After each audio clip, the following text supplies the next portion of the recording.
Vamos lá. O Morro dos Ventos Uivantes. Emily Brontë. Edição comentada. Editora Clássicos Zahar. Capítulo 1. 1801. Acabo de regressar de uma visita ao meu senhorio, o único vizinho com o qual terei de me preocupar. Que bela região esta! Não acredito que, em toda a Inglaterra, eu pudesse ter me estabelecido num lugar tão completamente afastado da agitação da sociedade. O paraíso dos misantropos. E o Sr. Heathcliff e eu somos um par bem adequado para dividir entre nós a desolação. Um ótimo sujeito. Ele mal poderia imaginar como simpatizei com ele quando vi seus olhos negros se recolherem, desconfiados, sob as sobrancelhas enquanto eu me aproximava. E quando seus dedos buscaram abrigo, ainda mais fundo dentro do colete, com uma determinação hostil, quando eu anunciei o meu nome. Sr. Heathcliff? Perguntei. Um aceno da cabeça foi a resposta dele. Eu sou o Sr. Lockwood, seu novo inquilino. Tenho a honra de fazer esta visita logo após a minha chegada para lhe dizer que espero não lhe ter causado nenhum inconveniente com minha insistência em solicitar a ocupação da Granja dos Tordos. Ouvi dizer ontem que o senhor pensava em... A Granja dos Tordos é minha propriedade, meu senhor. Me interrompeu ele, secamente. Não permitiria que alguém me causasse qualquer inconveniente, se eu pudesse impedi-lo. Entre. O entre foi pronunciado entre os dentes e expressava um sentimento: vá para o inferno. O próprio portão na qual ele se apoiava não manifestava qualquer movimento condizente com a palavra. E acho que as circunstâncias me obrigaram a aceitar o convite. Eu estava interessado naquele homem, que parecia mais exageradamente reservado do que eu próprio. Quando viu o meu cavalo pressionando o portão, ele estendeu a mão para destrancá-lo. Precedendo-me, taciturno, pelo caminho, ordenou ao entrarmos no pátio. Joseph, leve o cavalo do Sr. Lockwood e traga-nos vinho. Deve ser essa toda a criadagem. Foi a minha reflexão, sugerida pela dupla ordem. Não é de se admirar que haja mato crescendo entre as pedras do caminho e que podar as cercas vivas seja responsabilidade do gado. Joseph era um homem de idade. Não, era um velho, talvez muito velho, embora robusto e vigoroso. Que o Senhor nos ajude, disse para si mesmo, num tom de mau humor e descontentamento, enquanto tomava-me o meu cavalo e me fitava com tal azedume que conjecturei, caridosamente, que devia estar necessitando de ajuda divina para digerir o almoço. E que aquela pia exclamação não tinha qualquer vínculo com minha chegada imprevista. A residência do Sr. Heathcliff chamava-se Morro dos Ventos Uivantes, sendo uivante um regionalismo que descreve bem a atmosfera tumultuosa a qual a localidade está sujeita, quando das tempestades. Eles devem ter de fato uma ventilação contínua, pura e tonificante, lá em cima. Pode-se adivinhar a força do vento norte, soprando sobre a propriedade, pela inclinação de alguns abetos mirrados na extremidade da casa e por uma fileira de espinheiros esquálidos que estendem seus galhos numa única direção, como se mendigassem esmolas ao sol. Felizmente, o arquiteto teve o bom senso de construí-la robusta.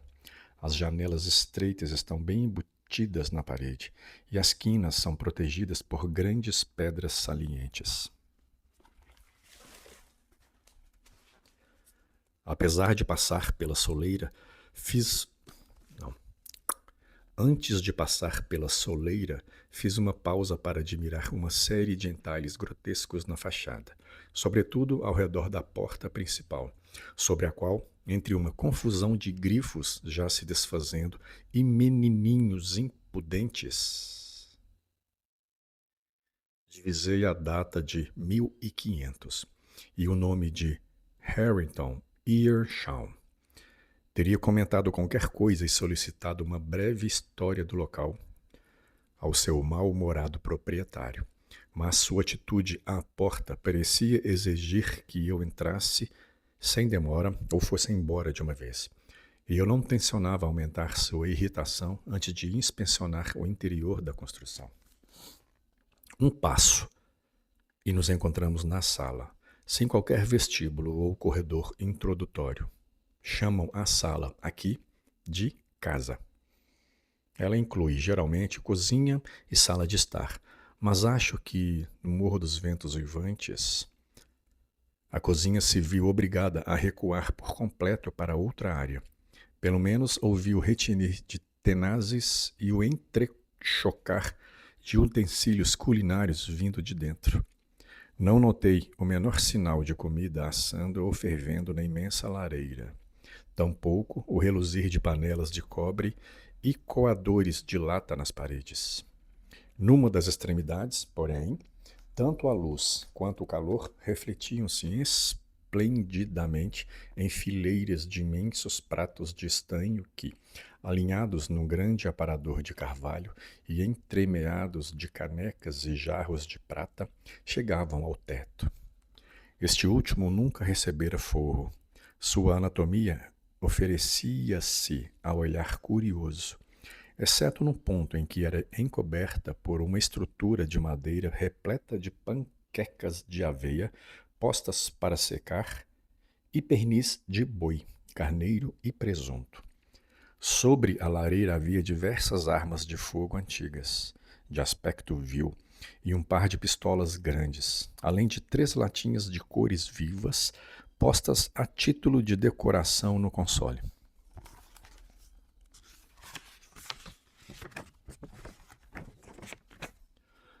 O chão era de pedra branca e lisa. As cadeiras, de costas altas, eram estruturas primitivas pintadas de verde. Uma ou duas mais pesadas, negras, espreitavam das sombras. No arco sob o aparador descansava uma imensa cadela pointer, marrom escura, cercada por vários filhotes barulhentos. Outros cães se entocavam noutros recessos. O aposento e a mobília não teriam nada de extraordinário se pertencesse a um rústico fazendeiro do norte, de semblante cismado e braços e pernas robustos, realçados por bombachas e polainas. Um indivíduo desses, sentado em sua poltrona, uma caneca de cerveja espumando sobre a mesa redonda à sua frente, é fácil de encontrar em qualquer passeio de 9 ou 10 quilômetros por entre estas colinas, desde que a visita seja feita na hora certa, logo após o almoço. Mas o Sr. Heathcliff contrasta de modo singular com sua morada e o estilo de vida.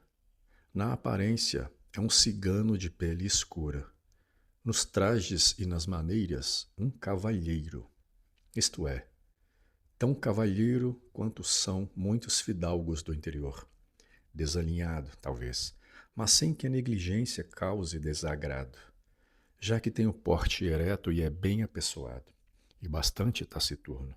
Algumas pessoas talvez suspeitem nele certo orgulho rústico. Em mim desperta uma afinidade que me faz crer não ser nada disso. Sei, por instinto, que sua maneira reservada advém de uma aversão a demonstrações ostensivas de sentimento, a manifestações de gentileza mútua. Ele ama e odeia em silêncio, e julga uma espécie de impertinência ser amado ou odiado. Mas estou me precipitando. Imputo a ele, livremente, meus próprios atributos. O Sr. Heathcliff talvez tenha razões inteiramente distintas das minhas para não estender a mão quando trava novo conhecimento. Estimo que meu temperamento seja quase peculiar. Minha querida mãe costumava dizer que eu nunca teria um verdadeiro lar e, no verão passado, provei ser 100% indigno de um. Enquanto desfrutava de um mês de bom tempo na costa, vi-me em companhia de uma criatura fascinante, uma verdadeira deusa aos meus olhos, já que não notava que eu existia. Jamais confessei meu amor verbalmente. Ainda assim, se olhares falam, qualquer idiota teria adivinhado que eu estava perdidamente apaixonado. Ela me entendeu, por fim, e me dirigiu um olhar em retorno, o mais doce dos olhares. E o que foi que eu fiz? Confesso-o envergonhado. Encolhi-me em mim mesmo, feito um caramujo. A cada olhar seu, recolhia-me mais e maior frieza demonstrava, até que, por fim, a pobre inocente foi levada a duvidar de seus próprios sentidos e, sobrepujada pela confusão ante seu suposto engano, persuadiu a mãe a partir. Graças a essa curiosa mudança de atitude, ganhei a reputação de ser deliberadamente impiedoso. O quanto o julgamento é imerecido, só eu sei. Sentei numa das extremidades da lareira, diante do assento ao qual meu senhorio se dirigia, e preenchi o intervalo de silêncio tentando acariciar a cadela, que deixara sua ninhada e se esgueirava por trás das minhas pernas, a boca arreganhada e as presas brancas salivando. Minha carícia provocou um rosnar longo e gutural. É melhor deixar a cadela em paz, rosnou em uníssono o Sr. Heathcliff, evitando, com um pontapé, demonstrações mais ferozes. Ela não está acostumada a ser mimada. Não a tratamos como animal de estimação. Então, dirigindo-se com passos largos até uma porta lateral, gritou outra vez: Joseph! Da adega, Joseph resmungou qualquer coisa incompreensível, mas não deu indicação de que iria subir. Seu amo foi, assim, ter com ele lá embaixo, deixando-me vis a vis com a terrível cadela e um par de cães pastores carrancudos e de pelo desgrenhado, que se juntaram a ela na guarda zelosa de meus menores movimentos. Sem vontade de fazer contato com suas presas, fiquei sentado, imóvel, mas, imaginando que não entenderiam insultos implícitos, tive a triste ideia de piscar o olho e fazer caretas ao trio. Algum trejeito da minha fisionomia irritou Madame a tal ponto que, num súbito ataque de fúria, ela saltou nos meus joelhos. Repelia e me apressei em colocar uma mesa entre nós. O gesto despertou a matilha inteira. Surgiram de seus esconderijos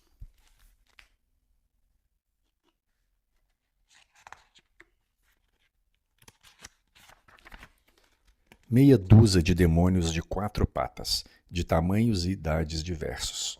Meus calcanhares e as abas de meu casaco pareciam ser os alvos preferidos. Desviando da melhor forma possível, os combatentes maiores, com o atiçador da lareira, fui obrigado a pedir ajuda, em voz alta, a alguém da casa, para restabelecer a paz. O Sr. Heathcliff e seu criado Joseph subiram os degraus da adega com uma calma irritante. Não acho que tenham feito isso um segundo mais depressa do que o usual, embora a sala fosse agora um verdadeiro pandemônio de gritos e latidos.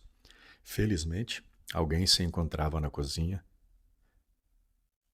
e agiu com mais prontidão. Uma senhora robusta, com o vestido arregaçado sobre as anáguas, os braços nus e as faces avermelhadas pelo fogo, correu até nós, brandindo uma frigideira. Fez tal uso dessa arma e da própria língua que a confusão se dispersou como num passe de mágica. E quando seu amo retornou, somente ela se encontrava ali, ofegante, como o mar depois de um vendaval. O que diabos está acontecendo por aqui? Heathcliff perguntou, fitando-me de um modo difícil de aturar após aquela aquele tratamento tão pouco hospitaleiro. De fato, o que diabos está acontecendo por aqui? Eu murmurei. Uma vara de porcos possessos não poderia ter piores instintos do que esses seus animais, meu senhor. É como deixar um estranho com um bando de tigres. Eles não se metem com quem não mexe em nada, observou ele, colocando a garrafa diante de mim e devolvendo a mesa ao seu lugar. Os cães têm o direito de ser vigilantes. Aceita uma taça de vinho? Não, obrigado. Foi mordido? Se tivesse sido, deixaria o meu sinete no responsável. A face de Heathcliff se abriu numa espécie de sorriso. Ora, vamos. O senhor está muito nervoso, senhor Lockwood. Tome um pouco de vinho. Visitas não são Visitas são tão raras nesta casa que eu e meus cães, admito-o, mal sabemos como recebê-las. À sua saúde, meu senhor. Com uma mesura, retribuí o brinde, começando a perceber que seria bobagem ficar emburrado por causa do mau comportamento de um bando de cachorros. Além disso, não queria que o sujeito continuasse se divertindo à minha custa, já que era isso o que estava acontecendo. Quanto a ele, provavelmente movido pela prudente lembrança da tolice de ofender um bom inquilino, relaxou um pouco, naquele estilo lacônico de podar pronomes e verbos auxiliares, e começou uma dissertação sobre as vantagens e as desvantagens de meu novo local de retiro, e o que supunha ser assunto de interesse para mim. Achei-o muito inteligente nos tópicos que abordamos. Antes de me despedir, estava animado a ponto de dizer que voltaria amanhã. Ele, evidentemente, não queria que minha intrusão se repetisse. Mesmo assim, irei.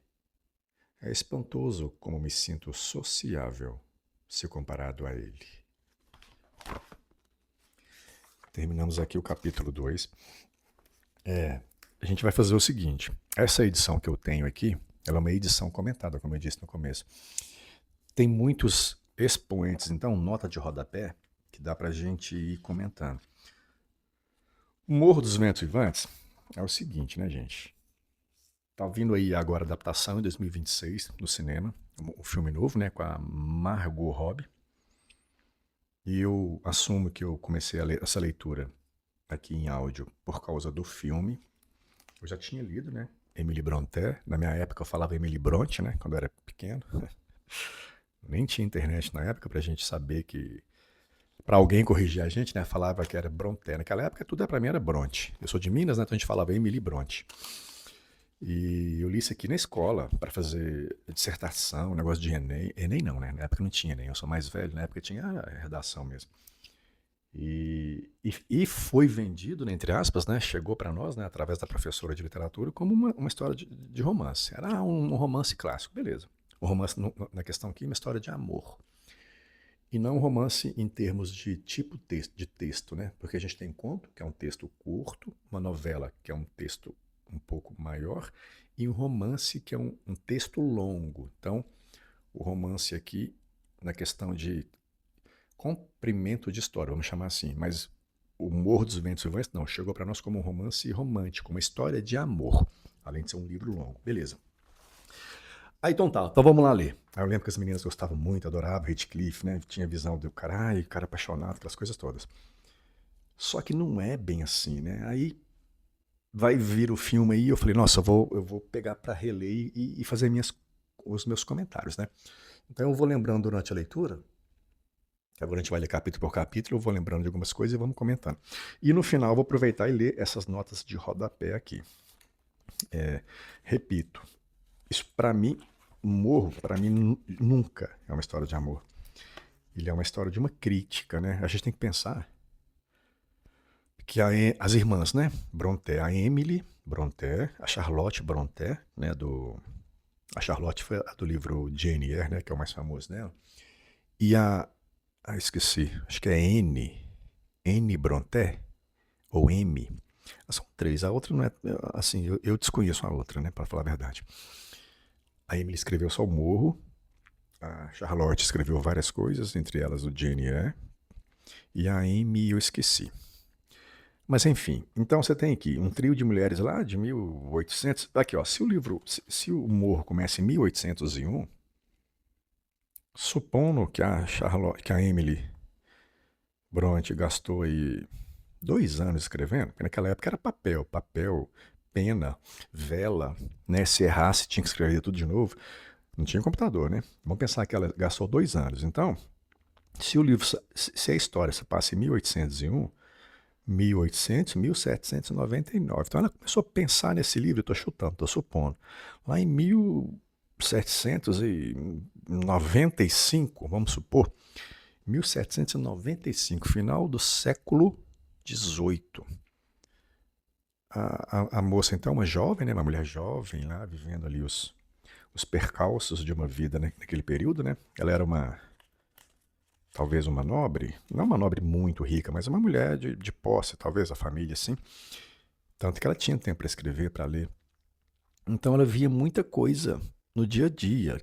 Ali a questão é um feminismo histórico. Vamos pensar assim, o que seria um feminismo histórico? Na minha concepção, eu, Bruno, o que eu acho? Que elas identificavam assim, um modo e costume que ela vivia naquele período ali, e não tentavam panfletar naquilo, não tentavam subverter aquilo. Em nenhum momento ela vai fazer uma heroína. Esse livro aqui não tem uma heroína que vai subverter todo mundo e se emancipar. Muito pelo contrário. Tanto que a gente vai passar a odiar o Heathcliff. Eu odeio o Heathcliff, é um dos piores personagens da história da literatura.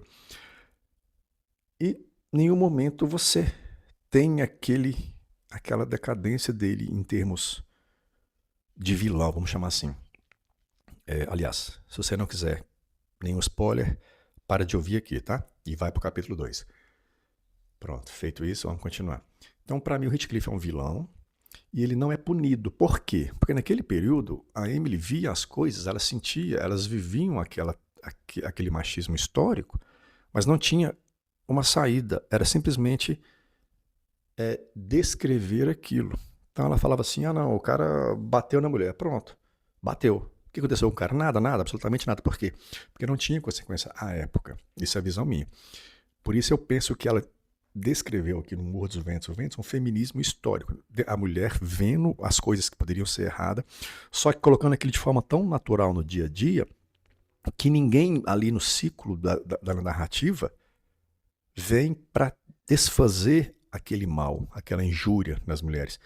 Por quê? Porque no período não tinha isso, então não tinha um escape. Era aquilo e pronto. Então, essa é a história do Morro dos Ventos Vivantes, assim, uma visão mais profunda.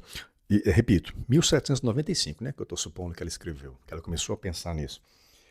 Naquele período, ela já, aqui nesse livro, a gente já vai ver, relacionamento tóxico, não com essas palavras, não existiam essas palavras, lembrando. Nesse período não tinha psicologia, psiquiatria, não existia nomenclatura. O Edgar Allan Poe, um dos meus autores prediletos, ele fez muito isso, ele escreveu muita coisa na psicologia humana que hoje a gente nomeia, mas na época não tinha nome. Só que ele já falava. Então ele já tinha paranoia, comportamento paranoico, pessoas, né, de certa forma, depressão. Se ele a queda da casa de Usher, você tem um personagem depressivo, um personagem paranoico. Aí pra você ver, e hoje a medicina já identifica isso, né? Tem a doença lá, o CID, né? Naquele livro de manual da medicina, e fala, o cara está com paranoia, ele está com depressão. Mas na época do Edgar, ele citou que os personagens dele tinham aquilo, só que sem ao menos imaginar que aquilo um dia viraria nome. Ou seja, os caras lá atrás já percebiam, né, as coisas da gente, né, o mal da alma, sem imaginar em nomear. Por que eu fiz essa abertura, né, esse parágrafo, esse parêntese? Porque isso mostra como é que a pessoa era visionária. A Emily aqui, ela foi uma visionária. Ela tem comportamento tóxico aqui, abuso doméstico, gaslighting, aquele... Pra você ver, gaslighting é uma coisa bem nova, né, bem recente, né, que veio de um filme lá do 1960, talvez, um filme preto e branco, se não me engano, que era o gaslighting, né, que era a luz de lampião. Hoje é tipo um crime. Tipo assim, o cara... Um assédio, tipo um assédio moral. O que era o filme do Gaslight, né? Luz, né? Gás, luz de gás. Era um lampião dentro de uma casa assim, tinha um lampião. Deixa eu ver se eu lembro a história. Era mais ou menos assim, né? Que é o filme antigo. E aí o marido, ele vinha todo dia e desligava o lampião. Aí a mulher, naquela época não tinha energia elétrica, né? Tinha lampião, né? As casas com aquela luz que se acendia. A mulher vinha, acendia o lampião e ia ali tomar um banho. Aí o cara passava lá e desligava o lampião. Aí ficava a casa no escuro. Aí ele xingava a mulher, falava assim, ô mulher, não é pra acender a luz, minha filha, te falei, acende a luz. Ela falava, eu acendi. Aí ele fala, acendeu aqui, tá escuro. Então você não acendeu. Aí ela, não, tá, me desculpa. Aí depois ela vinha e acendia. Aí o cara vinha e apagava de novo. Aí falava, ô mulher, eu te falei pra você acender a luz. Ela fala, mas eu acendi. Aí ele falou, olha aqui, tá apagada. Aí ela, nossa, é verdade. Então, ele começou a fazer essas coisas com ela e ela começava a pensar que ela realmente era doida. Então, ou seja, por isso que esse gaslight, né, que a pessoa, que o ser humano, o homem, né, no caso, o homem não, pode ser qualquer pessoa. A pessoa A faz uma maldade psicológica tentando imputar na pessoa B uma coisa que a pessoa B não é, mas que a pessoa A quer que ela acredita que seja. Tipo aquele relacionamento que o cara fala assim, ah não, você é feia, você é feia, você é feia. Aí a mulher vai e fala, nossa, eu tô feio, eu sou feio. Você é burra, você não consegue, você não consegue. A mulher fica acuada, aquelas coisas. Então isso se chama gaslight, né? Por causa do filme. Esse filme criou esse termo e esse termo veio pra psicologia. Eu acho que tem até na Polícia Civil, tem crimes, né? Na delegacia de mulheres. Eu tenho uma amiga que é policial civil, ela falou uma vez que tem uma lei, eu não sei se é uma lei ou se tem uma jurisprudência, alguma coisa que faz isso. Tipo assim, o cara tá fazendo um gaslighting com a mulher. Então isso aí pode virar uma denúncia. Enfim, isso tudo tem aqui na Charlotte. Então, olha pra você ver, ela criou tudo isso, ela percebeu aquilo. Então você fala, a Charlotte viveu isso. Pode ser que ela não tenha vivido na pele, porque ela era nova. Ela escreveu só esse livro. Então não tinha tempo dela escrever isso, não. Até porque se ela tivesse um marido tóxico assim, ele não deixaria nem ela escrever o livro. Tanto que ela escreveu o livro, passou pro pai, né? Os pais, parece que o pai dela na época pegava o livro das meninas lá das três, mudava o nome delas, colocava um nome de homem, lançava o livro. Eu acredito que nem o pai dela tenha sido um pai ruim. Talvez ela viu isso assim, através de amigas, através de vizinhas, ou o avô, ou alguém que morava ali na comunidade sofreu e ela via o marido maltratando alguém e trouxe aquilo para ela.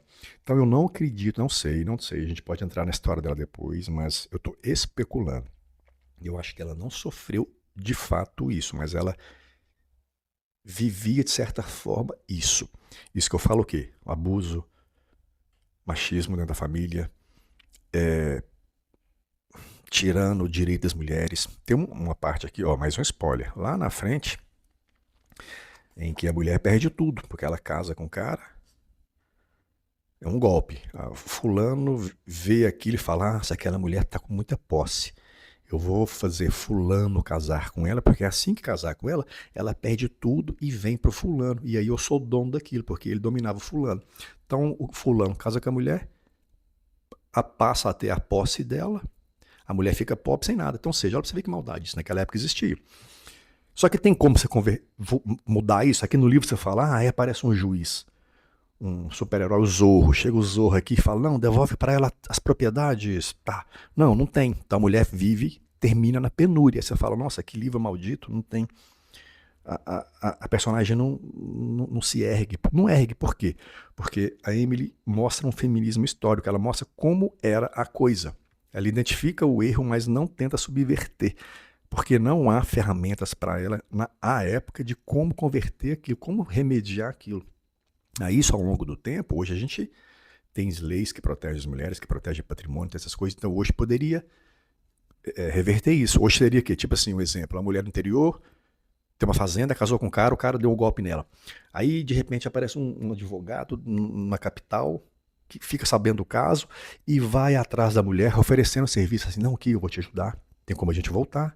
Olha aqui, ó, tem essa lei aqui, a gente pode pegar e cancelar esse casamento, mostrar que ele te coagiu, né? Não sei se seria essa palavra, e reverte o bem para ela. Por quê? Porque hoje tem isso, mas na época não tinha. Enfim, feito toda essa falação que eu estou fazendo, E repetindo que eu odeio Heathcliff, vocês vão ver ao longo do texto. Ah tá, esse livro eu tô lendo também, viu gente? É apenas eu lendo aqui, sem inteligência artificial. Tem hora que eu erro. Esse primeiro capítulo foi bem difícil ler, deu umas travadas aqui, porque o texto é um texto clássico, né? Então é meio difícil, às vezes, a gente enganjar e a gente. Ah, meu Deus, a gente assim, pegar o turbo na leitura. Eu estou fazendo algumas traduções por minha conta, porque aqui no livro, nesse livro que eu tenho, nessa edição da Clássicos Zahar, Z-A-H-A-R. Nem sei se eu falo Zahar, pode ser Zahar. Aqui eles usam Thrushcross Grange, né? Que é a Granja dos Tordos, que seria tipo a Granja dos Lincolns, a Granja dos Tordos. Eu prefiro a tradução das Granjas dos Tordos. E o Morro dos Ventos Uivantes, aqui eles chamam de Wuthering Heights, né? Que é o Morro dos Ventos Uivantes. Então, às vezes eu vou dar uma travadinha, porque eu chego nessa parte, aí eu tenho que fazer, lembrar mentalmente de chamar de Granja dos Tordos. Eu prefiro muito mais do que falar Thrushcross Grange. Inclusive aqui, ó, na primeira página tem um expoente aqui, uma nota de rodapé. Vamos ler aqui, ó, que é a nota falando sobre Thrushcross Grange. A primeira menção de Thrushcross Grange, aí entra a nota de rodapé, 1. Thrushcross Grange. Granja, aqui ó, aqui já chama Granja Thrushcross. E como eu disse, eu prefiro Granja dos Tordos. Então tá. Thrushcross Grange é, como Wuthering Heights, Morro dos Ventos Uivantes, o nome de uma propriedade fictícia. Sabe-se, contudo, que para a figuração do espaço do romance, Emily Brontë tomou por modelo a região da Inglaterra, em que nascera e vivera por toda a vida. Então ela nasceu lá no norte da Inglaterra. Os Moors, M-O-O-R-S, que são as charnecas do norte da Inglaterra, bem como sua estrutura social. Então, aqui está falando que ela tem muita coisa de charneca. Charneca é tipo, para mim, quando eu lia charneca lá, antigamente, eu sou de Minas, repetindo, eu via tipo aqueles campos de Minas, aquele pasto assim, tipo Lapinha da Serra. Joga no Google aí, Lapinha da Serra. Aí você vai ver uma charneca, uma charneca mineira, que é tipo pedra, vegetação rasteira, florzinhas coloridas, montanhas, horizonte, o sol meio nublado, aquelas coisas tudo. Então isso viraria tipo uma charneca, na minha visão. Só que lembrando, a gente está no norte da Inglaterra, lá é diferente. Lá é tipo aqueles do Senhor dos Anéis, né? Quando eles vão atravessar o pântano dos mortos, né? O Dead Marshes, com o Sméagol tá lá atravessando o pântano. Tipo aquilo assim. Mas, para você ter uma visão melhor, digita na internet. Charnecas. Tipo topográfico charneca, né? Uma topografia. Ou M-O-O-R-S, que é os Moors na Inglaterra, né? Em inglês. Então, beleza. Aí fala aqui assim, nas cercanias do vilarejo de Haworth. Inspiração para Gimerton, a referência comercial para as personagens da narrativa. Identificam-se propriedades cujas dimensões e organização seriam similares à retratação de por Brontë. Tá. Então, o que está falando aqui? Durante o livro, a gente vai chegar uma vila Gimerton.